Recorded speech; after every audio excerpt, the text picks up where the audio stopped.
Hello guys, welcome to our UL classes. आज हम start करने जा रहे हैं B pharm 7 sem instrumental method of analysis की यूनिट फर्स्ट की वीडियो। तो यूनिट फर्स्ट में हम लोग ऑलरेडी पढ़ चुके हैं यूवी विजुअल स्पेक्ट्रोस्कोपी, जो इसका फर्स्ट टॉपिक था, और इसका प्रिंसिपल भी पढ़ चुके हैं हम लोग यूवी विजुअल स्पेक्ट्रोस्कोपी का। इलेक्ट्रॉनिक ट्रांजिशन हम लोग कंप्लीट कर चुके हैं, ये 3 टॉपिक। ठीक है, अब हम लोगों का 4th टॉपिक स्टार्ट होने जा रहा है, क्रोमोफोर, ऑक्सोक्रोम, स्पेक्ट्रल शिफ्ट और सॉल्वेंट इफेक्ट और एब्जॉर्प्शन स्पेक्ट्रा। तो ये हम लोग का पार्ट 4 है, जिसमें हम लोग ये इतनी चीज़ें कंप्लीट करेंगे। उसके बाद हम लोग लेके आएंगे पार्ट 5। ठीक है, ये हम लोग के पार्ट 3 है, 1, 2 और 3। ये 3 पार्ट में हम लोगों ने कवर कर लिया था पूरा टॉपिक, और यहाँ पे हम लोग पार्ट 4 को लेके आए हैं। ठीक है, तो अभी हम लोग इन चीज़ों के बारे में बात करेंगे, क्रोमोफोर, ऑक्सोक्रोम के बारे में, स्पेक्ट्रल शिफ्ट के बारे में, और solvent effect on absorption spectra इसके बारे में। ओके, चलिए वीडियो को स्टार्ट करते हैं विदाउट टाइम वेस्ट किए हुए। ये हम लोग बात करते हैं यहाँ पे क्रोमोफोर। क्रोमोफोर आखिर में होता क्या है, सबसे पहले हम लोग इसको जान लेते हैं कि क्रोमोफोर का मतलब क्या होता है। ठीक है, तो चलिए इसको अच्छे से डिफाइन करते हैं हम लोग। ठीक है, क्रोमोफोर, क्रोमोफोर मतलब it is a Greek word.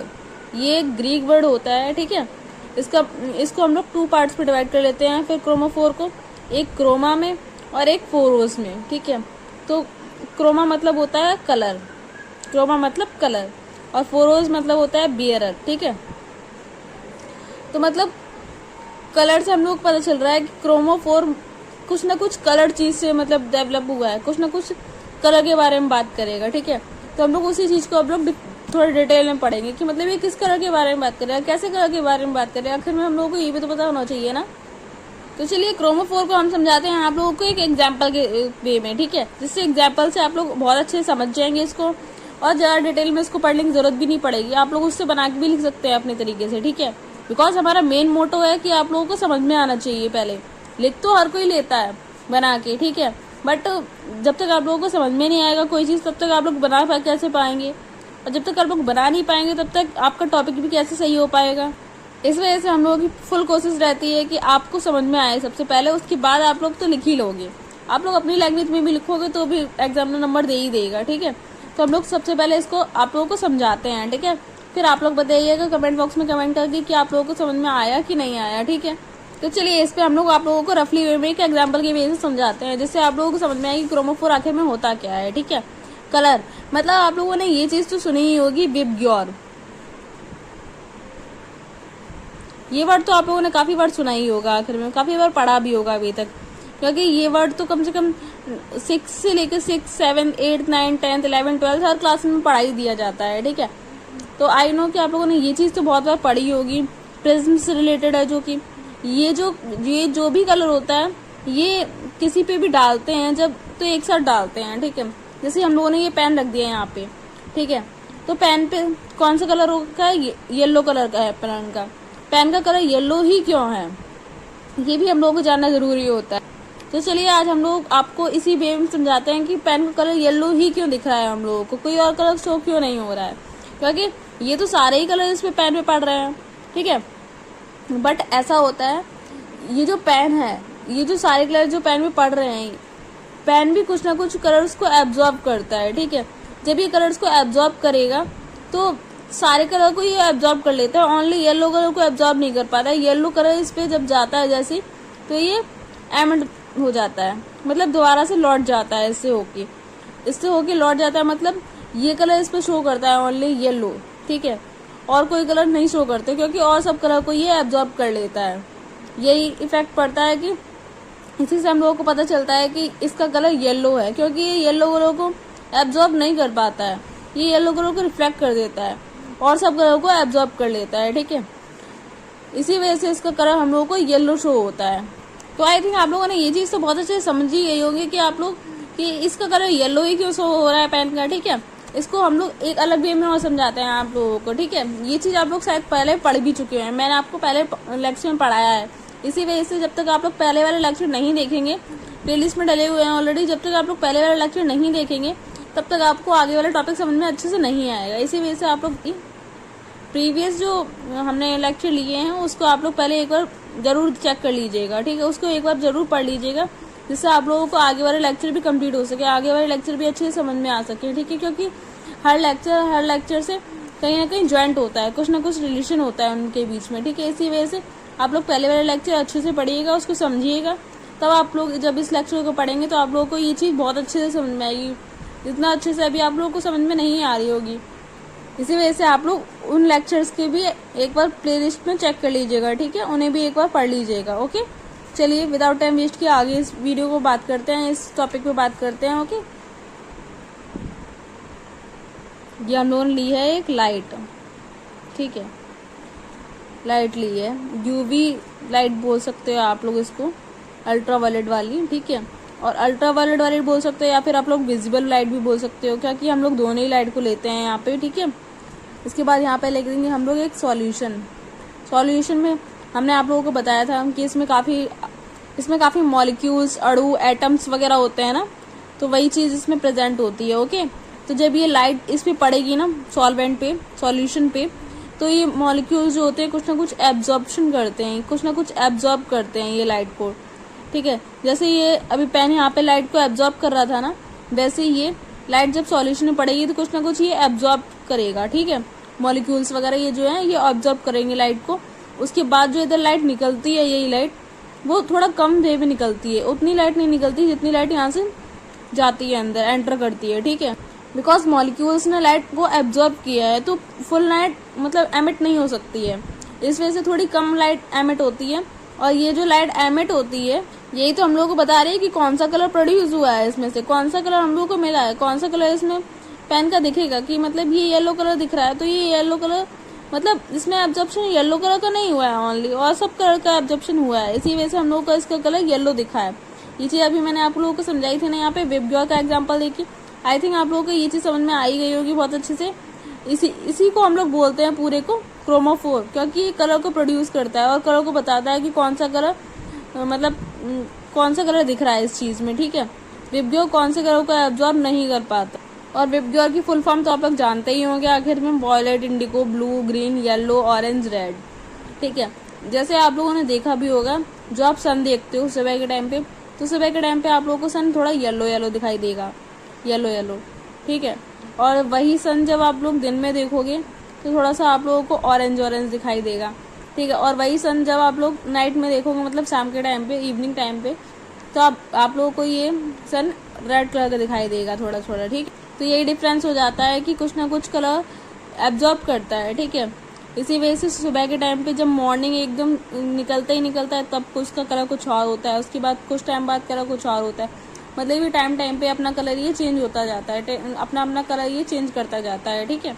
तो इसी चीज़ को प्रोड्यूस करता है, इसी चीज़ को हम लोगों को बताता है कि क्रोमोफोर मतलब कलर को प्रोड्यूस करता है, कलर को बताता है कि हम लोगों को कौन सा कलर दिख रहा है, कौन सा कलर नहीं दिख रहा है, कौन सा कलर का एब्जॉर्प्शन होता है, कौन सा कलर का एब्जॉर्प्शन नहीं हो रहा है, ठीक है। चलिए इसी वे में आगे हम लोग उसकी डेफिनेशन थोड़ी सी पढ़ लेते हैं। Defined as any isolated covalent bonded group that shows a characteristic absorption of electromagnetic radiation in the UV और visible region। देखिए इसको समझते हैं हम लोग थोड़ा सा। ये आइसोलेट करता है कोवलेंट बॉन्डेड वाले ग्रुप्स को। क्यों आइसोलेट करता है? क्योंकि जब ये आइसोलेट करेगा ग्रुप्स तभी तो हम लोगों को उसका एब्जॉर्प्शन पता चलेगा, वो भी इलेक्ट्रोमैग्नेटिक रेडिएशन से। जब वो लाइट हम लोगों के सैंपल पे जब वो पड़ रही थी तभी तो उसका यूवी विजुअल लाइट से हम लोगों का मतलब रेडिएशन पता चल रहा था, मतलब एब्जॉर्प्शन होने के बाद उसका लाइट मतलब कौन सी लाइट निकल रही है, कौन सी लाइट का एब्जॉर्प्शन नहीं हुआ है, कौन सी लाइट प्रोड्यूस हो रही है, उसका कलर क्या है आखिर में, हम लोगों को बाद में ही पता चल रहा था ना। तो वही चीज़ यहाँ पे लिखी हुई है, थोड़ी सी डेफिनेशन फॉर्म, चीज़ को हम लोगों ने थोड़ा सा थ्योरी वे में रखा है, जिससे आप लोग मतलब अपनी लैंग्वेज में भी लिख सकते हो वैसे तो, फिर आपको जैसा ठीक लगे, ठीक है। नोट्स हम लोगों ने प्रोवाइड कर ही दिए हैं, फिर आप लोग जैसा ठीक लगे वैसा कर सकते हैं आप लोग, ठीक है। अपनी लैंग्वेज में लिखेंगे तो आप लोगों को मतलब ज़्यादा अच्छे समझ में भी आएगा और आप लोगों का पढ़ने में ही मन लगेगा, ठीक है। तो इसी चीज़ को हम लोग आगे पढ़ते हैं। Compound containing chromophore is क्रोमोजेन।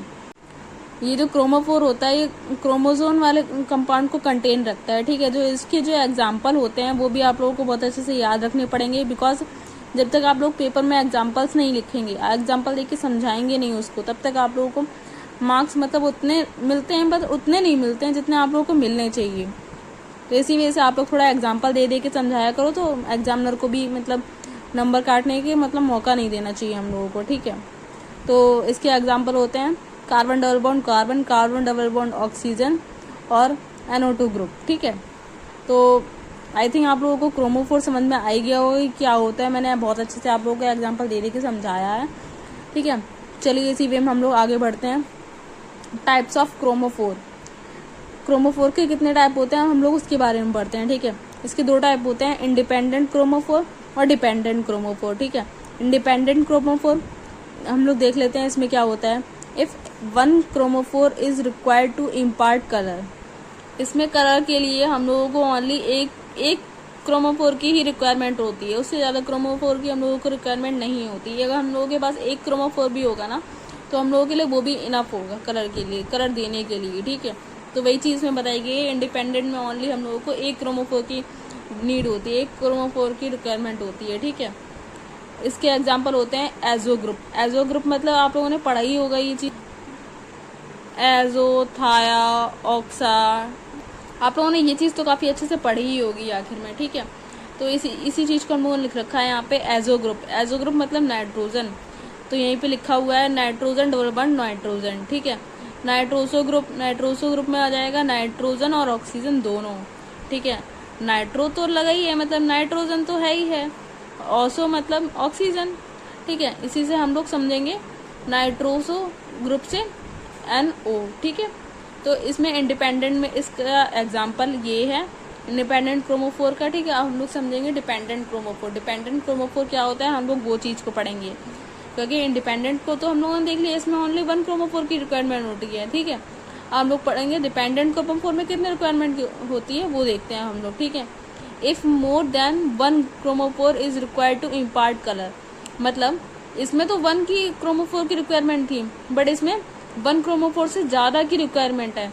1 chromophore से जितने ज़्यादा क्रोमोफोर होंगे उतने ज़्यादा की रिक्वायरमेंट, उतने ज़्यादा अच्छे से ये कलर प्रोड्यूस करेगा। ठीक है, उसी वजह से हम लोगों को इसकी रिक्वायरमेंट है कि मतलब ये एक क्रोमोफोर से ज़्यादा होनी चाहिए, तो हम लोगों को इसकी कलर की नीड होगी, तो हम लोगों को इसका कलर प्रोड्यूस होगा। ठीक है, उससे कम में इसका कलर प्रोड्यूस नहीं होगा हम लोगों के लिए। ठीक है, इसी वजह से हम लोगों को ज़्यादा क्रोमोफोर की रिक्वायरमेंट है, मोर देन। ठीक है, इसके एग्जाम्पल देख लेते हैं अब हम लोग। Acetone having 1 ketone group, acetone के लिए हम लोग को ओनली 1 कीटोन ग्रुप चाहिए होता है। ठीक है, is colourless, whereas diacetyl having 2 ketone group is yellow. जो एसीटोन ग्रुप होता है उसमें 1 जो कीटोन ग्रुप होता है वो कलरलेस होता है, बल्कि जो डाई एसिटाइल होता है उसमें 2 कीटोन ग्रुप होते हैं, इसलिए वो येलो कलर का प्रोड्यूस करता है। तो ऐसे आई थिंक आप लोग समझ ही गए होंगे, इसमें ओनली 1 लिख रखा है, मतलब 1 क्रोमोफोर है इसमें ओनली, इस वजह से ये कलर प्रोड्यूस नहीं कर पा रहा है, ये कलरलेस हो रहा है। ठीक है, बट जब इसमें 1 से ज़्यादा है, मतलब इसमें 2 हैं कीटोन ग्रुप, तो इस वजह से ये कलर प्रोड्यूस कर रहा है, ये इसका कलर येलो हो जाता है डाई एसिटाइल का। ठीक है, तो आई थिंक आप लोग इंडिपेंडेंट और डिपेंडेंट भी बहुत अच्छे से समझ ही गए होंगे क्रोमोफोर। तो क्रोमोफोर यहाँ पे कंप्लीट होता है। हम लोग समझेंगे आगे का टॉपिक है ऑक्सोक्रोम। ठीक, तो चलिए देखते हैं ऑक्सोक्रोम। ऑक्सोक्रोम आखिर में होता क्या है अब हम लोग ये समझेंगे, क्योंकि हम लोगों ने क्रोमोफोर तो समझ ही लिया है, क्योंकि क्रोमोफोर जो है वो कलर के लिए प्रोड्यूस हो रहा है, इस वजह से हम लोगों को उसका नाम क्रोमोफोर पड़ा है। ठीक है, अब इसका नाम ऑक्सोक्रोम है, तो अब हम लोग इसके बारे में समझेंगे कि ऑक्सोक्रोम आखिर में क्या होता है। ठीक है, चलिए इसको आगे बढ़ते हैं इसी वे में। ए सैचुरेटेड और unsaturated group with non bonding electrons when attached to chromophore altering both wavelength as well as intensity of absorption। देखिए, सैचुरेटेड और अनसैचुरेटेड ग्रुप, मतलब सैचुरेटेड मतलब सिंगल बॉन्ड और अनसैचुरेटेड मतलब डबल बॉन्ड वाले ग्रुप। ठीक है, इसमें सिंगल बॉन्ड या डबल बॉन्ड वाले ग्रुप हों जिसमें उसके साथ साथ नॉन बॉन्डिंग इलेक्ट्रॉन्स हों, मतलब नॉन बॉन्डिंग इलेक्ट्रॉन्स मतलब तो आप सब लोग समझ ही गए होंगे, एन से आप लोगों को समझ में आया होगा ना। आखिर में मैंने आप लोगों को पहले बताया है नॉन बॉन्डिंग मतलब एन से शो करते हैं हम लोग नॉन बॉन्डिंग को। इससे पहले वाले लेक्चर में ही हम लोगों ने पढ़ा हुआ है इलेक्ट्रॉन ट्रांजिशन में, उसमें नॉन बॉन्डिंग वाला जो होता है उसको हम लोग एन से डिनोट करते हैं। तो वही चीज़ हम लोगों को यहाँ पे बताई गई है अभी, नॉन बॉन्डिंग इलेक्ट्रॉन्स, मतलब इसमें नॉन बॉन्डिंग इलेक्ट्रॉन्स की नीड है। ठीक है, वो भी कौन से नॉन बॉन्डिंग इलेक्ट्रॉन्स, जिसमें सिंगल बॉन्ड हो या फिर डबल बॉन्ड प्रोड्यूस हो, ऐसे ग्रुप हम लोगों को चाहिए होते हैं। ठीक है, कब? जब when attached to chromophore altering both wavelength as well as intensity of absorption। मतलब जब जो क्रोमोफोर होते हैं वो अटैच होते हैं वेवलेंथ से, अल्टरिंग वेवलेंथ, जो वेवलेंथ चेंज होती रहती है ना, जिसकी एब्जॉर्प्शन तो होता है, उसकी इंटेंसिटी भी होती है, बट उसकी इंटेंसिटी अल्टर मतलब और वेवलेंथ चेंज होती रहती है, वही वाले क्रोमोफोर चाहिए होते हैं। ठीक है, आखिर में आप लोगों ने ऑक्सोक्रोम की डेफिनेशन तो अच्छे से समझ ही रही है। ठीक है, हम लोग चलते हैं आगे थोड़ा सा एग्जाम्पल की तरफ। ठीक है, तो एग्जाम्पल देख लेते हैं इसके आखिर में एग्जाम्पल होते क्या है। ठीक है, तो सबसे पहले इसका एग्जाम्पल है हाइड्रोक्सी ग्रुप, OH ग्रुप। ठीक है, इसके बाद है NH2। ठीक है, इसके बाद है NHR। ठीक है, इसके बाद है COOH carboxyl group, CN cyanate, Cl chloride etcetera. काफ़ी होते हैं इसके एग्जाम्पल्स, तो ये नॉर्मली हैं, वो आप लोग थोड़ा सा ध्यान रखिएगा। इसके बाद हम लोग आगे बढ़ते हैं, इसी वे में थोड़ा सा इसके टाइप्स देख लेते हैं हम लोग कि ये कौन कौन से टाइप के होते हैं ऑक्सोक्रोम। ठीक है, तो सबसे पहले इसका टाइप है बेसिक। इसको हम लोग बोलते हैं, इसको हम लोग और भी अलग नाम से जान सकते हैं, जैसे पॉजिटिव ऑक्सोक्रोमिक ग्रुप। ठीक है, इसको हम लोग पॉजिटिव ऑक्सोक्रोमिक ग्रुप के नाम से भी लिख सकते हैं और बेसिक ग्रुप के नाम से भी लिख सकते हैं इसको हम लोग। ठीक है, तो इसके अंदर देखते हैं आखिर में बेसिक ग्रुप क्या होता है। ठीक है, इफेक्टिव इन एसिड सॉल्यूशन, ये एसिड सॉल्यूशन के लिए इफेक्टिव होते हैं।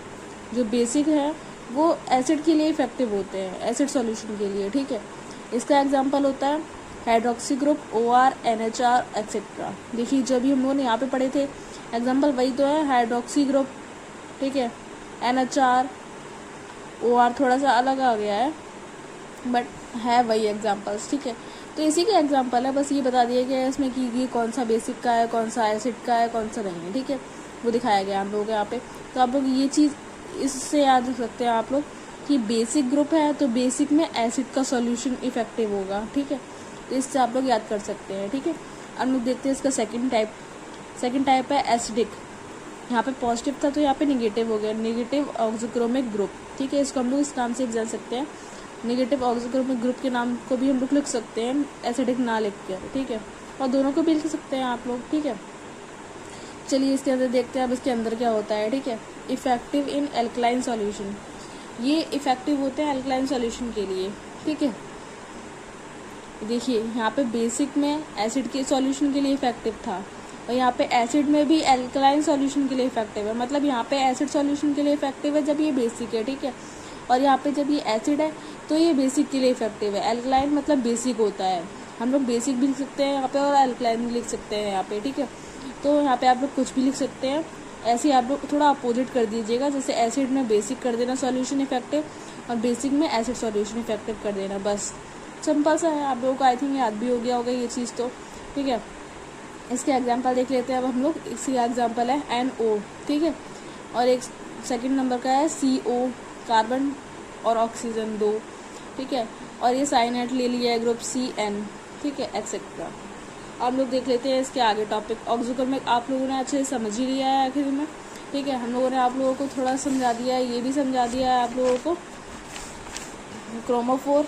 ठीक है, इसके भी हम लोगों ने टाइप वगैरह अच्छे से देख लिए थे, आप लोग समझा भी दिए थे हमने, और ऑक्सोक्रोम भी समझा दिया है आप लोगों को हमने अच्छे से। ठीक है, आप लोग कोई भी डाउट हो तो आप लोग कमेंट बॉक्स में कमेंट करके हम लोगों से पूछ सकते हैं, तो हम लोग आप लोगों का डाउट क्लियर करने की कोशिश जरूर करेंगे। ठीक है, अब हम लोग देखते हैं इसी वे में आगे टॉपिक, इसके अगले वाला टॉपिक क्या होता है वो। ठीक है, ये 2 टॉपिक यहाँ पे कंप्लीट हो गया, एक क्रोमोफोर कंप्लीट हो गया, एक ऑक्सोक्रोम कंप्लीट हो गया है। ठीक है, अब इसके आगे वाला टॉपिक है स्पेक्ट्रल शिफ्ट। ठीक है, स्पेक्ट्रल शिफ्ट को हम लोग देख लेते हैं आखिर में स्पेक्ट्रल शिफ्ट होता क्या है। ठीक है, स्पेक्ट्रल शिफ्ट आप लोगों ने सुना तो होगा ही वैसे, और नहीं भी सुना होगा तो इसमें हम लोग पढ़ लेते हैं, तो आप लोग समझ लीजिएगा कि स्पेक्ट्रल शिफ्ट आखिर में क्या होता है। ठीक है, आप लोग इसको समझेंगे अच्छे से। स्पेक्ट्रल शिफ्ट ये आप लोगों का नया टॉपिक है, इसके अंदर हम लोग देखते हैं सबसे पहले for isolated chromophore group such us carbon double bond carbon absorption. मतलब सबसे पहले जो हम लोग ग्रुप लेते हैं इसमें क्रोमोफोर ग्रुप, वो उसमें कार्बन डबल बॉन्ड कार्बन का एब्जॉर्प्शन होता है, कार्बन डबल बॉन्ड कार्बन का अवशोषण होता है। ठीक है, इसमें हम लोग सबसे पहले क्रोमोफोर ग्रुप में कार्बन डबल बॉन्ड कार्बन को लेते हैं। ठीक है, उसके बाद absorption take place at 4 UV, मतलब जो अवशोषण होता है वो यूवी से थोड़ा दूर होता है। फॉर मतलब होता है दूर, ठीक है। तो यूवी लाइट से एब्जॉर्प्शन इसका थोड़ा दूर होगा जाकर, ठीक है। Which can not be easily studied, इसको हम लोग ईजिली मतलब स्टडी नहीं कर सकते, ईजिली हम लोग उसको समझ नहीं सकते हैं, ठीक है, क्योंकि इसका जो एब्जॉर्प्शन होगा वो काफ़ी दूर होगा ना जाकर। जो चीज़ दूर होती है तो उसको हम लोग मतलब फिक्स उसका कुछ भी कैलकुलेशन वगैरह कुछ भी नहीं निकाल सकते हम लोग, कुछ भी रेंज वगैरह नहीं निकाल सकते, क्योंकि हम लोग को पता ही नहीं है किस रेंज पर जाके वो मतलब दिखेगा, हम लोग किस रेंज पे जाके हम लोग को दिख रहा है वो चीज़, ठीक है। तो इसी वजह से इसका एब्जॉर्प्शन जो है वो बहुत दूर होता है जाके यूवी का, ठीक है। वही चीज़ यहाँ पे हम लोगों को बताई गई है, ठीक है, स्पेक्ट्रल शिफ्ट में, जिसको हम लोग ईजिली स्टडी नहीं कर सकते हैं, ठीक है। But the position and intensity can be modified, but जो इसकी पोजीशन होती है, ठीक है, और इसकी तरंग दैर्घ्य वगैरह जो होती है उसको हम लोग मॉडिफाई कर सकते हैं, उसको हम लोग पढ़ सकते हैं, उसको हम लोग अच्छे से नए नए तरीक़ों से पढ़ सकते हैं, नए नए तरीक़ों से मॉडिफाई कर सकते हैं उस चीज़ को हम लोग, ठीक है। तो वही चीज़ बताई गई है कि उसकी स्थिति और इंटेंसिटी दोनों को हम लोग मॉडिफाई कर सकते हैं, ठीक है। तो वही चीज़ हम लोगों ने यहाँ पे डायग्राम की वजह से समझाई है आप लोगों को, थोड़ा सा ग्राफ बनाकर, ठीक है। तो आप लोग ये चीज़ ग्राफ जब बनाएंगे ना पेपर में, तो आप लोगों के जो एग्जामिनर होगा उस पर बहुत अच्छा इफेक्ट पड़ेगा, ठीक है। तो ये ग्राफ आप लोग अलग अलग पेन से बनाइएगा, मतलब यहाँ तो मैंने थोड़ा कलर्ड पेन यूज़ कर लिया है, बट आप लोग पेपर में कलर्ड पेन यूज़ नहीं कर सकते हैं ना, इसी वजह से आप लोग ब्लैक ब्लू पेन से बनाइएगा। जैसे ये मैंने ब्लैक से बनाया हुआ है, तो आप लोग ये चीज़ ब्लू से लिख दीजिएगा, थोड़ा सा डिफरेंस होना चाहिए बस, जिससे पता चले कि हाँ ये अलग से नाम है और ये लेवल बनाया हुआ है वो चीज़, ठीक है। तो वही चीज़ हम लोग पढ़ के बता देते हैं आप लोगों को कहाँ पे क्या चीज़ लिखी हुई है, जिससे आप लोगों को मतलब पढ़ने में कोई दिक्कत ना हो, ठीक है। तो यहाँ पे हम लोगों ने लिखा है वेव लेंथ, इसको हम लोग लैम्डा मैक्स से नोट करते हैं वेव लेंथ को, ठीक है। यहाँ पे हम लोगों ने लिखा है इधर intensity of maximum absorption, intensity of maximum absorption, ठीक है। इसको हम लोग डिनोट करेंगे ई मैक्स से, मैक्सिमम मैम तो ई मैक्स, ठीक है। अब हम लोगों ने यहाँ पे जैसे प्लस बनाते हैं ना आप लोग, तो वैसे ही प्लस बना लीजिएगा सबसे पहले, ठीक है। यहाँ से जो भी मतलब यहाँ से जो लाइट जाती है वो यहाँ से ना लेके हम लोग यहाँ से लेते हैं, ठीक है। यहाँ से ऐसा होगा, ऐसा जाएगा, ठीक है। तो यहाँ पे जो होगा, जो लास्ट में हो जाता है वो हो जाता है एब्जॉर्प्शन एंड इंटेंसिटी शिफ्ट्स, ठीक है, एब्जॉर्प्शन एंड इंटेंसिटी शिफ्ट्स, ठीक है। इसके चारों तरफ एक एक नाम होते हैं, वो हम लोग बता देते हैं हम लोग कौन सा नाम कहाँ पे रखा गया है, ठीक है। सबसे पहले हम लोग यहाँ पे देखते हैं हिप्सोक्रोमिक शिफ्ट, इसको हम लोग ब्लू शिफ्ट के नाम से भी जानते हैं, हिप्सोक्रोमिक ग्रुप, हिप से याद रखो आप लोग, हिप्सोक्रोमिक, ठीक है, हिप्सोक्रोमिक ग्रुप, हिप्सोक्रोमिक शिफ्ट ऐसे याद रखिए आप लोग, ठीक है। तो उससे है ब्लू शिफ्ट, ठीक है। देखिए हिप्सोक्रोमिक ग्रुप शिफ्ट के जस्ट सामने होगा बैथोक्रोमिक ग्रुप, बैथोक्रोमिक शिफ्ट भी बोल सकते हैं आप लोग इसको, ठीक है। इसको हम लोग बैथोक्रोमिक शिफ्ट को हम लोग बोलेंगे रेड शिफ्ट, ठीक है। इसको दो नाम से जानते हैं, एक रेड शिफ्ट के नाम से, एक बैथोक्रोमिक शिफ्ट के नाम से, ठीक है। तो आप सामने सामने से याद रखोगे तो ज़्यादा अच्छे से याद होगा आप लोगों को, ठीक है। हिप्सोक्रोमिक शिफ्ट, इसको हम लोग ब्लू शिफ्ट बोलते हैं, हिप्सो ऐसा आ रहा है ना, इसी वजह से ब्लू शिफ्ट, ठीक है। ऐसे यहाँ पे बैथोक्रोमिक शिफ्ट, इसको हम लोग बोलते हैं रेड शिफ्ट, ठीक है। अब हम लोग यहाँ पे देख लेते हैं हाइपरक्रोमिक शिफ्ट, ऊपर की साइड, ठीक है। हाइपर मतलब कोई चीज़ बढ़ जाती है, जैसे बीपी भी बढ़ जाता है तो इंक्रीज का साइन लगाते हैं हम लोग, ठीक है।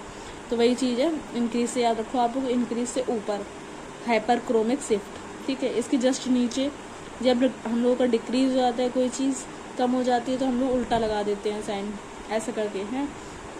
तो वही चीज़ यहाँ पे लगी है उल्टा साइन, तो यहाँ से आप लोग याद रखिएगा हाइपर का उल्टा क्या होता है, हाइपो, ठीक है। हाइपोक्रोमिक शिफ्ट हो जाएगा यहाँ पे, हाइपरक्रोमिक शिफ्ट, हाइपोक्रोमिक शिफ्ट, ठीक है। और hypsochromic shift, blue shift, bathochromic shift, red shift, ऐसे आप लोग याद रख सकते हैं। ऐसे आप लोगों को बहुत सिंपली वे में याद हो जाएगा, और बहुत सिंपली वे में मैंने आप लोगों को समझाया भी है।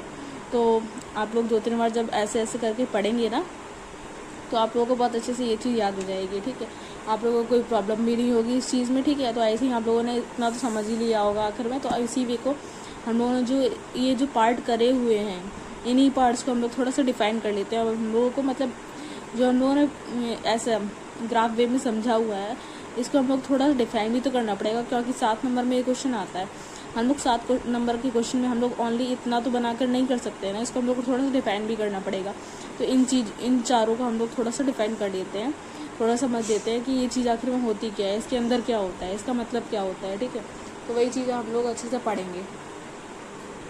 इसमें सबसे पहले पढ़ते हैं हम लोग बैथोक्रोमिक शिफ्ट, रेड शिफ्ट बोलते हैं इसको। ठीक है, तो सबसे पहले हम लोग इसको पढ़ते हैं कि बैथोक्रोमिक शिफ्ट, रेड शिफ्ट आखिर में होता क्या है। ठीक है, हम लोगों को ये भी पता होना चाहिए, आखिर में नाम जान लिया हम लोगों ने, इसका काम भी तो पता होना चाहिए आखिर में। तो चलिए हम लोग पढ़ते हैं इसका काम क्या है। ठीक है, तो वो चीज़ देख लेते हैं हम लोग।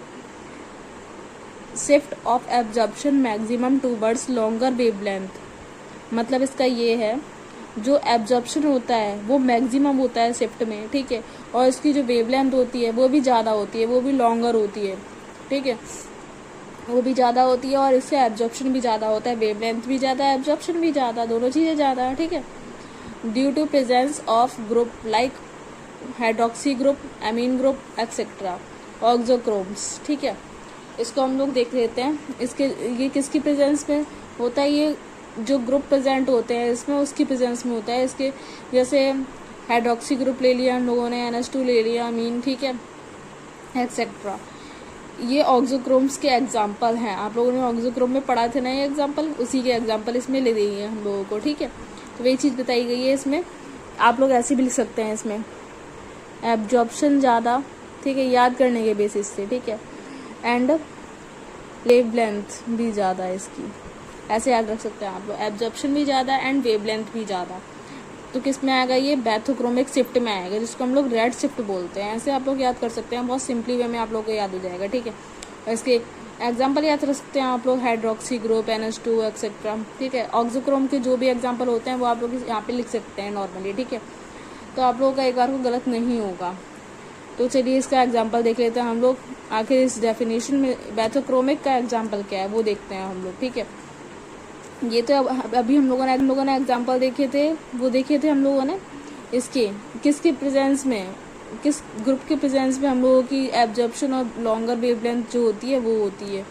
ठीक है, अब हम लोग बैथोक्रोमिक शिफ्ट का एग्जाम्पल देखेंगे। Ethylene shows absorption at 170 nanometre. ठीक है, इथाइलिन जो होता है, इथाइलिन गैस जो होती है वो शो करती है एब्जॉर्प्शन 170 नैनोमीटर का। ठीक है, वेयर एज जहाँ पर 1,3 ब्यूटाडीन शोज एट 217 नैनोमीटर, मतलब वहीं पर 1,3 ब्यूटाडीन जो होता है वो शो करता है 217 नैनोमीटर का एब्जॉर्प्शन। ठीक है, तो वही चीज़ इन दोनों में डिफरेंस बता दिया गया है कि जो इथाइलिन गैस होती है उसका एब्जॉर्प्शन 170 नैनोमीटर का होता है, और वहीं पर जो 13 ब्यूटाडीन होती है वो शो करता है 217 नैनोमीटर का एब्जॉर्प्शन। ठीक है, तो आई थिंक आप लोगों ने ये चीज़ तो काफ़ी अच्छे से समझ ही ली होगी। आप लोग एक दो बार जब इस चीज़ को पढ़ेंगे ना तो आप लोगों को बहुत अच्छे से क्लियर हो जाएगा। ठीक है, तो अब चलिए इसी में हम लोग आगे वाला पढ़ते हैं कि इसका आगे वाला क्या होता है। इसके सामने वाला देख लेते हैं, जैसे बैथोक्रोम यहाँ पे था तो हिप्सोक्रोम वाला देखेंगे। जैसे देखिए अभी हम लोगों ने आप लोगों को बताया था ना, यहाँ पे बैथोक्रोम शिफ्ट था ये सामने, हम लोग इसके जस्ट सामने वाला देखेंगे हिप्सोक्रोमिक शिफ्ट। ठीक है, तो वही चीज़ अभी हम लोग यहाँ पे देख लेते हैं, हिप्सोक्रोमिक शिफ्ट वाला। ठीक है, हिप्सोक्रोमिक शिफ्ट को हम लोग क्या बोलते हैं, ब्लू शिफ्ट भी बोलते हैं। ठीक है, इसको रेड शिफ्ट, इसको ब्लू शिफ्ट। ठीक है, अब हम लोग देख लेते हैं कि ब्लू शिफ्ट में अंदर क्या होता है, इसका मतलब क्या होता है, वो चीज़ भी जान लेते हैं हम लोग। ठीक है, तो अब देख लेते हैं shift of absorption maximum towards shorter wavelength. इसमें क्या होता है, इस शिफ्ट का जो एब्जॉर्प्शन होता है वो तो मैक्सिमम होता है, मतलब वो तो ज़्यादा से ज़्यादा होता है, बट जो शॉर्ट वेवलेंथ होती है वो शॉर्टर होती है, वेवलेंथ कम होती है और एब्जॉर्प्शन ज़्यादा से ज़्यादा होता है। आप लोग यहाँ पे लिख सकते हैं ऐसे एब्जॉर्प्शन जो है वो ज़्यादा होता है और वेवलेंथ जो है वो कम होती है। तो इससे आप लोग याद रख सकते हैं ऐसे वे में। ठीक है, दोनों चीज़ों को। May be caused by removal of conjunction, इसमें जो कंजक्शन होता है, रिमूवल जो वो कंजक्शन जो रिमूव होता है उसको ये कॉज कर लेता है, जिसकी वजह से इसका एब्जॉर्प्शन तो ज़्यादा होता है बट वेवलेंथ जो है वो कमी रह जाती है। ठीक है, तो इसका हम लोग एग्जांपल देख लेते हैं। In aniline absorption takes place at 280 nanometre. ठीक है, जो एनिलीन होता है उसका एब्जॉर्प्शन जो होता है वो 280 नैनोमीटर का होता है। ठीक है, in acidic solution absorption take place at 200 nanometre, वहीं पर जो एसिडिक सॉल्यूशन होता है उसमें जो एब्जॉर्प्शन होता है वो 200 नैनोमीटर का होता है। ठीक है, तो आई थिंक आप लोगों ने ये भी चीज़ काफ़ी अच्छे से समझ ली है। ठीक है, आप लोग कुछ नहीं, बस इसमें थोड़ा सा ज़्यादा करना है, इसमें थोड़ा सा कम करना है, बस वही चीज़, वेवलेंथ का थोड़ा सा फ़र्क है और कुछ नहीं। थोड़ा सा आप लोगों को ध्यान रखना पड़ेगा और तो सेम ही हो जाएगा। ठीक है, हम लोग आगे वाला पढ़ लेते हैं इसका हाइपरक्रोमिक शिफ्ट। इसको हम लोग समझ लेते हैं ऊपर वाले को। ठीक है, जिसपे हाइपर मतलब ज़्यादा, इंक्रीज होता है। ठीक है, increase in intensity of absorption by introduction of auxochrome. इसमें जो इंटेंसिटी होती है एब्जॉर्प्शन की वो होती है ज़्यादा। ठीक है, किसके द्वारा ज़्यादा होती है? वो ऑक्सोक्रोम के जो इंट्रोडक्शन है, इंट्रोडक्शन पार्ट है, उसके द्वारा ही ज़्यादा होती है इसकी इंटेंसिटी एब्जॉर्प्शन की। ठीक है, वही चीज़ यहाँ पे बताई गई है कि एब्जॉर्प्शन की इंटेंसिटी है वो ज़्यादा है, इंक्रीज हो रही है। ठीक है, किसके द्वारा हो रही है? Introduction of auxochrome. ठीक है, तो इसका एग्जाम्पल देख लेते हैं हम लोग। अब एग्जाम्पल में दे रखा है introduction of methyl group in position 2 of pyridine increase intensity of absorption from 2750 मतलब 2750 से 3560। इसमें बता रखा है जो मिथाइल ग्रुप होता है इंट्रोडक्शन में, वो पायरिडीन रिंग में जो मिथाइल ग्रुप होता है उसकी पोजीशन 2 होती है। ठीक है, जो इंक्रीज होकर इंटेंसिटी बढ़ा देती है एब्जॉर्प्शन की। ठीक है, उसका एब्जॉर्प्शन की इंटेंसिटी कितनी होती है वो दे रखी है 2750 से 3560 तक। सिंपली वे में आप लोग ऐसी भी समझ सकते हैं, पायरिडीन रिंग में जो मिथाइल ग्रुप होता है वो पोजीशन सेकंड पर प्रेजेंट होता है। ठीक है, उसकी एब्जॉर्प्शन की जो इंटेंसिटी होती है वो इंक्रीज कर देते हैं। वो भी कितनी इंक्रीज कर देते हैं, कहाँ तक पहुँच जाती है? वो 2750 से 3560 तक पहुँच जाती है। आप लोगों को ये जो छोटी छोटी वैल्यू दे रखी है ना, ये आप लोगों को याद रखनी पड़ेंगी, जिससे आप लोगों के जो पेपर होता है, जो एग्ज़ाम होता है, उसमें आप लोगों को मतलब ज़्यादा से ज़्यादा मार्क्स मिल सके, ओनली इस पर्पज़ से। ओके, तो आई थिंक आप लोगों को ये चीज़ भी समझ में आ ही गई होगी। ठीक है, हम लोग इसी वे में आगे बढ़ लेते हैं। हाइपरक्रोमिक शिफ्ट तो हम लोगों ने पढ़ ही लिया है। ठीक है, अब हम लोग पढ़ते हैं हाइपोक्रोमिक शिफ्ट। ठीक है, तो हाइपोक्रोमिक शिफ्ट में देख लेते हैं हम लोग। इसमें इंक्रीज हो रही थी तो इसमें डिक्रीज होगी, सिंपल सी बात है, क्योंकि हाइपर मतलब होता है ज़्यादा। ठीक है, और हाइपर मतलब होता है कम, तो कम मतलब decrease in intensity of absorption. ये जो है ये एब्जॉर्प्शन की इंटेंसिटी को कम कर देता है, डिक्रीज कर देता है। ठीक है, इसका एग्जांपल देख लेते हैं हम लोग। अब introduction of methyl group in position 2 of biphenyl group causes hypochromic effect because of distortion. इसमें हम लोगों को ये बता रखा है कि इंट्रोडक्शन में मिथाइल ग्रुप जो है वो पोजीशन 2 पे हम लोगों को बाइफिनाइल ग्रुप जो प्रेजेंट होता है। ठीक है, इसमें हम लोगों को पायरिडीन दिखा रखा था, पोजीशन 2 पे मिथाइल ग्रुप प्रेजेंट होता है, वो चीज़ दिखा रखी थी। यहाँ पे हम लोगों के मिथाइल ग्रुप बाइफिनाइल ग्रुप में प्रेजेंट है पोजीशन 2 पे। ठीक है, जो पोजीशन 2 पे प्रेजेंट है, इसी वजह से वो कॉज कर लेता है हाइपोक्रोमिक इफेक्ट को। हाइपोक्रोमिक इफेक्ट को वो क्यों कॉज कर लेता है? क्योंकि वहाँ पे डिस्टॉर्शन हो रहा होता है। जब डिस्टॉर्शन होगा वहाँ पे, तो वो ऑब्वियसली सी बात है, नॉर्मल सी बात है कि वहाँ पे वो कॉज करेगा हाइपोक्रोमिक इफेक्ट को, क्योंकि यहाँ पे एब्जॉर्प्शन जो है वो कम हो रहा है इसी वजह से। ठीक है, इसी वजह से डिस्टॉर्शन की वजह से ये हाइपोक्रोमिक इफेक्ट को कॉज कर लेता है। ठीक है, देखिए यहाँ पे हाइपोक्रोमिक इफेक्ट को कहीं कॉज कर रहा था? नहीं कर रहा था। क्यों? क्योंकि यहाँ पे नॉर्मल से हो रहा था पायरिडीन की वजह से। ठीक है, यहाँ पे बाइफिनाइल ग्रुप की वजह से यहाँ पे पोजीशन 2 पे मिथाइल ग्रुप तो प्रेजेंट हो रहा है। ठीक है, बट उसकी वजह से हाइपोक्रोमिक इफेक्ट भी कॉज कर ले रहा है। अगर यहाँ पे मिथाइल ग्रुप हम लोग लगाएंगे तो यहाँ पे हाइपोक्रोमिक इफेक्ट जो है वो कॉज करेगा। ठीक है, क्योंकि जो यहाँ पे डिस्टॉर्शन हो रहा है, डिस्टॉर्शन की वजह से ये हाइपोक्रोमिक इफेक्ट को कॉज कर लेता है ऑनली। ठीक है, सिर्फ इतनी सी वजह है यहाँ पे और कुछ नहीं है। ठीक है, तो आई थिंक आप लोगों को ये चीज़ बहुत अच्छे से समझ में आ ही गई होगी। ठीक है, तो चलिए इसी वे हम लोग आगे समझ देते हैं कि डिस्टॉर्शन आखिर में होता क्या है। आप लोगों को ये चीज़ भी समझानी बहुत इंपॉर्टेंट है, क्योंकि आप लोगों ने ये वर्ड थोड़ा नया सुना होगा, तो ये चीज़ हम लोगों को आप लोगों को थोड़ा अच्छे से समझाते हैं। ठीक है, तो चलिए इसी वे तो चलिए यहाँ पे हम लोग डिस्टॉर्शन को समझ देते हैं कि आखिर में डिस्टॉर्शन होता क्या है। ठीक है, डिस्टॉर्शन का सीधा मतलब होता है कोई चीज़ को बिगाड़ना। ठीक है, जैसे कभी भी हम लोग घर में भी मतलब नॉर्मल सी बात है, हम लोग कभी भी घर में कोई भी गलती कर देते हैं या फिर कुछ भी पानी वगैरह फैला देते हैं तो मम्मी चिल्लाती हैं। ठीक है, जब मम्मी चिल्लाती हैं तो हम लोग पानी बिखेर देते हैं, तो मम्मी कहती हैं ये पानी किसने बिखेरा? ठीक है, तो हम लोग कह देते हैं मैंने नहीं बिखेरा, मैंने नहीं बिखेरा। ठीक है, तो यहाँ पे हम लोगों ने काम भी बिगाड़ दिया है, पानी भी बिखेर दिया है। ठीक है, बट वहाँ पे हम लोगों ने झूठ भी बोल दिया है। ठीक है, तो यहाँ पे हम लोगों ने डिस्टॉर्शन किया है, यहाँ पे हम लोगों ने कोई चीज़ को बिगाड़ा है, ठीक है। तो आई थिंक इससे सिंपल वे तो आप लोगों को मिल ही नहीं सकता कि डिस्टॉर्शन का मतलब क्या होता है समझाने के लिए, ठीक है। तो आई थिंक आप लोगों को इस चीज़ से, इस एग्जाम्पल से आई थिंक आप लोगों को बहुत अच्छे समझ में आ गया होगा कि डिस्टॉर्शन होता क्या है, ठीक है। तो ये चीज़ है डिस्टॉर्शन। हम लोग आगे बढ़ते हैं और नेक्स्ट टॉपिक को समझते हैं, ठीक है। नेक्स्ट टॉपिक है हम लोगों का solvent effect on absorption spectra, ठीक है। जो एब्जॉर्प्शन स्पेक्ट्रा है उस पर सॉल्वेंट क्या इफेक्ट करता है, ठीक है, वो चीज़ हम लोग अब पढ़ेंगे अच्छे से, ठीक है। वो चीज़ हम लोग आप लोगों को समझाएंगे और अच्छे से, ठीक है। आप लोगों को किसी भी तरीके का कोई भी डाउट हो तो आप लोग कमेंट बॉक्स में कमेंट करके हम लोगों से पूछ सकते हैं, हम लोगों के कमेंट का जवाब जरूर देंगे, ओके। तो चलिए इसी पे हम लोग आगे बढ़ते हैं और पढ़ते हैं solvent effect on absorption spectra, ठीक है। तो चलिए इस चीज़ को हम लोग समझ लेते हैं। Solvent used in preparation of sample, solvent use किया जाता है सैंपल के प्रिपरेशन के लिए, ठीक है। फॉर यूवी स्पेक्ट्रा, किसके लिए? यूवी स्पेक्ट्रा के जो सैंपल बनता है उसके प्रिपरेशन के लिए सॉल्वेंट को यूज किया जाता है, ठीक है।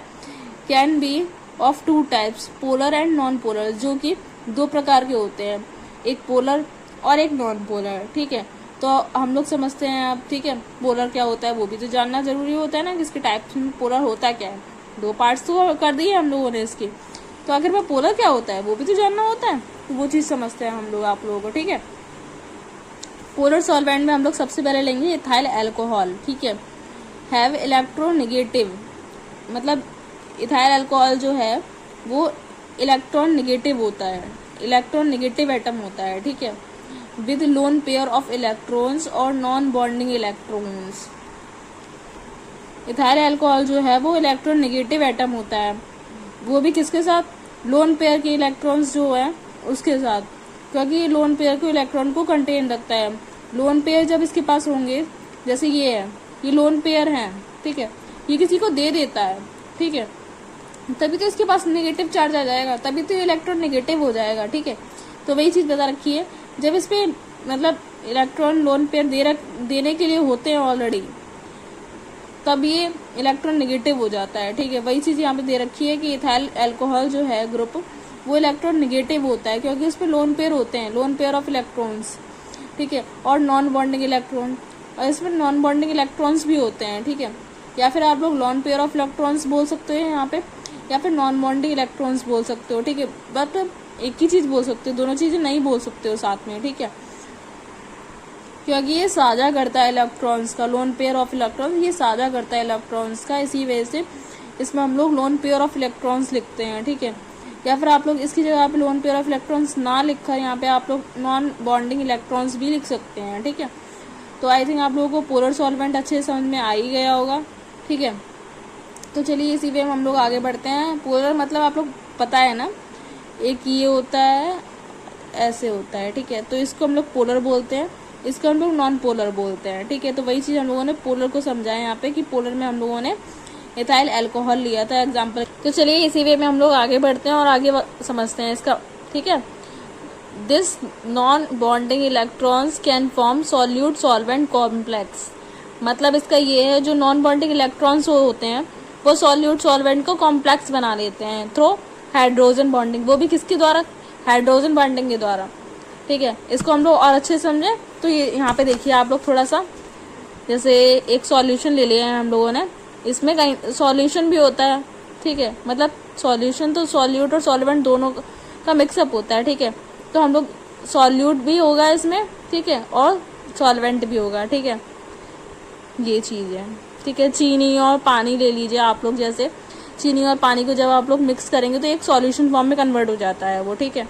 तो जब वो सॉल्यूशन फॉर्म में कन्वर्ट हो जाता है तो उसी को मतलब बोलते हैं हम लोग सॉल्यूट सॉल्वेंट कॉम्प्लेक्स, मतलब दोनों का मिक्सचर बन गया है वो चीज़, ठीक है। तो वही चीज़ हम लोगों ने बोली है यहाँ पे, सॉल्यूट सॉल्वेंट कॉम्प्लेक्स, दोनों चीज़ें एक दूसरे में मिक्स हो गई है, चीनी पानी में मिक्स हो गई है, ठीक है। तो इंट्रैक्शन हुआ है उनके बीच में, तभी तो वो एक दूसरे के अंदर मिक्स हुई है, तभी तो हम लोग एक सॉल्यूशन बनाया है उसका, ठीक है, ठीक है। तो वही चीज़ हम लोगों ने यहाँ पे बोली गई है यहाँ पे कि द नॉन बॉन्डिंग जो इलेक्ट्रॉन होते हैं वो फॉर्म करते हैं सॉल्यूट सॉल्वेंट कॉम्प्लेक्स को, ठीक है, थ्रू हाइड्रोजन बॉन्ड, वो भी किसके द्वारा? हाइड्रोजन बॉन्डिंग के द्वारा। जब हाइड्रोजन और हाइड्रोजन मिक्स हो जाता है, एक साथ हो जाता है, तब जाके मतलब कोई ना कोई सॉल्यूशन बन जाता है वहाँ पे। तो वही चीज़ यहाँ पे बताई गई है हम लोगों को, ठीक है।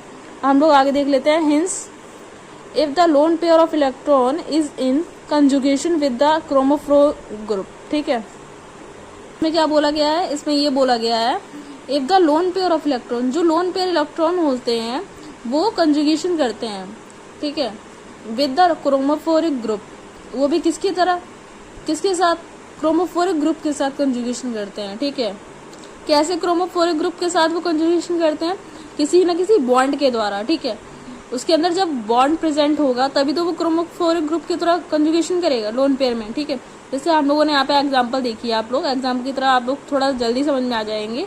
ठीक है, CH3 लिया है और CH2 लिया है, इसकी बॉन्ड में हम लोगों ने सिंगल, इसके बीच में हम लोगों ने सिंगल बॉन्ड लगाया हुआ है ना, सिंगल बॉन्ड लगाया हुआ है, इसका मतलब होता है सैचुरेटेड, मतलब ये सैचुरेटेड ग्रुप है। ठीक है, ये सैचुरेटेड ग्रुप है, इसी वजह से हम लोगों ने इसके बीच में सिंगल बॉन्ड लगाया हुआ है। ठीक है, CH2 और OH, इसके बीच में भी हम लोगों ने सिंगल बॉन्ड लगाया हुआ है। ठीक है, ये लोन पेयर दिखा रहा है यहाँ पे, देखिए अभी हम लोगों ने पढ़ा था ना, loan pair of electron conjugation with the chromophoric group. ठीक है, तो वही चीज दिखा रखा है यहाँ पे, लोन पेयर ऑफ इलेक्ट्रॉन्स है, कंजुगेशन कर रहे हैं क्रोमोफोरिक ग्रुप के साथ कंजुगेशन कर रहे हैं, मतलब किसी न किसी बॉन्ड की तरह जुड़ रहे हैं, सिंगल बॉन्ड की तरह यहाँ पे जुड़ रहे हैं ये चीज, तभी यहाँ पे हम लोगों को दिखाया गया है यहाँ पे conjugation with the chromophoric group. ठीक है, तो आई थिंक आप लोग ये चीज समझ ही गए होंगे। तो देख लेते हैं आगे, the lambda max increase to higher value, इसी वजह से जो लैम्डा मैक्स होता है उसकी जो हायर वैल्यू होती है वो इंक्रीज हो जाती है, वो बढ़ जाती है, सिंपली वे में ये चीज बताई गई है इसमें। ठीक है, तो आइए इस चीज को हम लोग आगे समझ लेते हैं थोड़ा सा, और आई थिंक आप लोगों को ये डेफिनेशन बेस में थोड़ा सा अच्छे से समझ में आ ही गया होगा आई थिंक आप, क्योंकि मैंने बहुत ही अच्छे से एग्जाम्पल बेस में आप लोगों को समझाया हुआ है। ठीक है, अगर आप लोगों को फिर भी कोई डाउट हो तो आप लोग कमेंट बॉक्स में कमेंट करके पूछ सकते हैं। ठीक है, तो चलिए इसी वे में हम लोग आगे बढ़ते हैं और इस टॉपिक को खत्म करते हैं जल्दी से। ठीक है, तो आगे देख लेते हैं सॉल्वेंट्स फॉर इलेक्ट्रॉनिक स्पेक्ट्रोस्कोपी। तो इसमें हम लोगों ने सबसे पहले यहाँ पे सॉल्वेंट लिया है, एक तरफ जितने भी सॉल्वेंट्स लिखे हैं वो ले लिए हैं हम लोगों ने यहाँ पे। ठीक है, और लोअर वेवलेंथ लिमिट पर नैनोमीटर। ठीक है, मतलब उसकी कम से कम कितनी वेवलेंथ होती है वो चीज़ यहाँ पे बताई गई है नैनोमीटर में। ठीक है, तो वही चीज़ हम लोग देख लेते हैं कि कौन से सॉल्वेंट की कितनी कम से कम वेवलेंथ होती है। ठीक है, वो चीज़ देख लेते हैं हम लोग।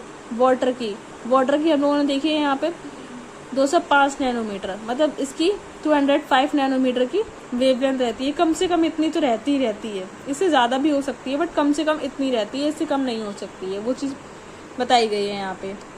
आगे देखते हैं इथेनॉल की कितनी है, 210 नैनोमीटर। ठीक है, हेक्सेन की है 210 नैनोमीटर, साइक्लोहेक्सेन इसकी भी 210 नैनोमीटर है।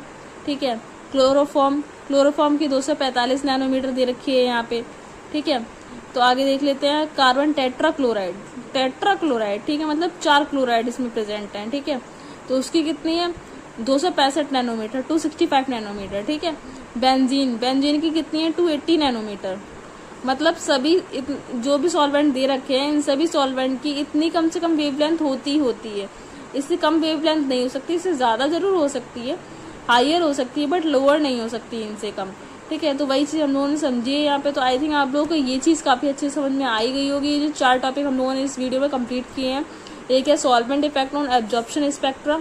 ठीक है, उसके बाद है स्पेक्ट्रल शिफ्ट, जो इसमें हम लोगों ने ये 4 चीज़ें पढ़ी हैं, बैथोक्रोमिक, हिप्सोक्रोमिक, हाइपरक्रोमिक और हाइपोक्रोमिक शिफ्ट। ये चीज़ 4 हम लोगों ने पढ़ी है, इसको हम लोगों ने अच्छे से डिफाइन भी किया था। ठीक है, ऑक्सोक्रोम के बारे में पढ़ा है हम लोगों ने थोड़ा सा। ठीक है, और यहाँ पे हम लोगों ने क्रोमोफोर के बारे में पढ़ा है थोड़ा सा। तो आई थिंक आप लोगों को ये वीडियो अच्छे से समझ में आई गई होगी, ये 4 टॉपिक आप लोगों को अच्छे से क्लियर हो ही गए होंगे। और कोई भी किसी भी तरीके का आप लोगों को डाउट होगा तो आप लोग कमेंट बॉक्स में कमेंट करके हम लोगों से पूछ सकते हैं। ठीक है, हम लोग आप लोगों के कमेंट का जवाब जरूर देंगे। ठीक है, और जब तक आप लोग 2-3 बार इन चीज़ों को नहीं पढ़ेंगे, 2-3 बार आप लोग रिपीट टेलीकास्ट में इन चीज़ों को नहीं देखेंगे, तब तक आप लोगों को मतलब एक बार में कोई चीज़ कंप्लीट नहीं होती है, एक बार में कोई चीज़ अच्छी समझ में नहीं आती है, बट 2-3 बार वही चीज़ हम लोग जब पढ़ते हैं तो हम लोगों को वो चीज़ बहुत अच्छे से समझ में आ जाती है। ठीक है, और आप लोगों को इन नोट्स से काफ़ी हेल्पफुल रहेगा आप लोगों के लिए ये नोट्स फॉर एग्जाम पर्पज़, क्योंकि ये मैंने बहुत ही शॉर्ट फॉर्म में बनाए हुए हैं आप लोगों को, जिससे आप लोगों को कोई भी दिक्कत ना हो पेपर के टाइम पे। ठीक है, बिकॉज मुझे पता है पेपर के टाइम पे बच्चे इधर उधर भागते हैं और मतलब उतने अच्छे से कवर नहीं कर पाते हैं लॉन्ग फॉर्म में, इसी वजह से मैंने शॉर्ट टर्म में ये चीज़ बनाई हुई है आप लोगों के लिए। शॉर्ट टर्म में आप लोगों के लिए हर टॉपिक कंप्लीट करा हुआ है। ठीक है, तो आप लोग देखिए आराम से और पढ़िए तब तक के लिए नेक्स्ट टॉपिक हम लोग मतलब नेक्स्ट वीडियो लेके आएंगे बियर एंड लैम्बर्ट्स लॉ पे, ठीक है, बियर एंड लैम्बर्ट्स लॉ, ठीक है। यही चीज हम लोग आगे टॉपिक में पढ़ेंगे, अगली वीडियो हम लोग इसी टॉपिक पे हो। तो चलिए मिलते हैं नेक्स्ट वीडियो में, तब तक के लिए टेक केयर, गुड बाय।